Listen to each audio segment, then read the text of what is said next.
Allah khairan Ustaz. Untuk mungkin yang terakhir ini Ustaz ya, dari Abu Hafiz.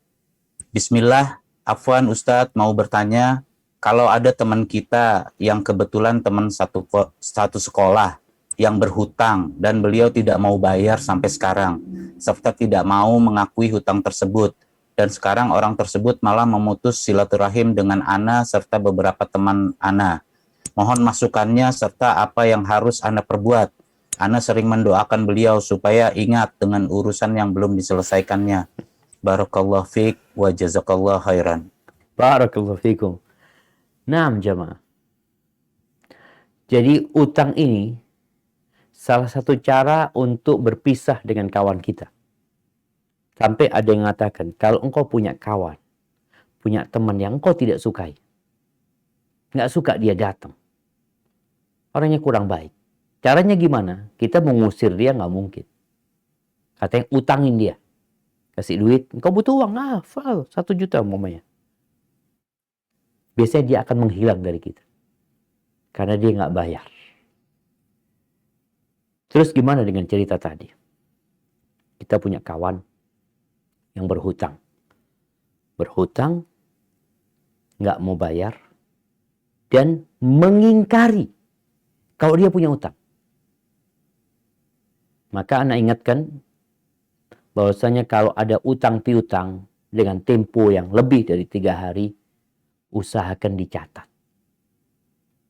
Allah Azza wa Jalla berfirman di surat Al-Baqarah ayat 282, insya Allah itu ayat terpanjang di dalam Al-Quran Al-Karim berkaitan dengan utang piutang ini. Bagaimana Allah memerintahkan, ya ayyuhalladzina amanu idza tadayantum bidainin faktubuhu ila ajalin musamma. Tulis, ada saksi. Sehingga orang ini nggak bisa kabur dari utangnya atau menafikan utangnya karena tertulis. Sekarang antum mau nagih dia dengan cara apa? Kalau secara hukum, ini hukum agama dan hukum dunia kalau kita lihat. Dengan adanya catatan seperti itu, kita bisa menuntut dia. Ini. Tapi kalau nggak ada itu, ya kita nuntut dia di akhirat nanti. Karena dia di dunia, Anda nggak punya utang. Mana buktinya? Mana saksi? Nggak ada catatannya. Terus apa sikap kita kepada saudara kita ini? Ya, ada 2 kemungkinan. Bisa jadi dia memang lupa. Dia merasa nggak punya utang. Atau bisa jadi memang dia nggak mau bayar. Apakah kemudian kita putuskan? Bukan silaturahim yang putus ya.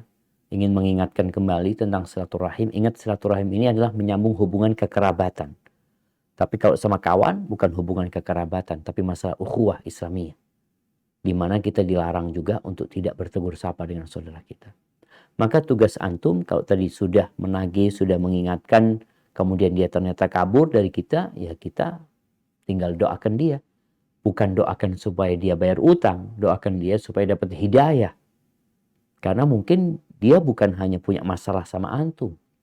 Karena orang yang ruwet ini biasanya jamaah, sama orang lain juga ruwet. Jadi kalau sama antum nggak bayar utang, bisa jadi dia ada 10 orang yang sama kejadian seperti ini, dia nggak bayar utang. Maka doakan dia supaya dapat hidayah. Yang kedua, perlu mungkin orang lain yang ngasih nasihat dia. Kesian.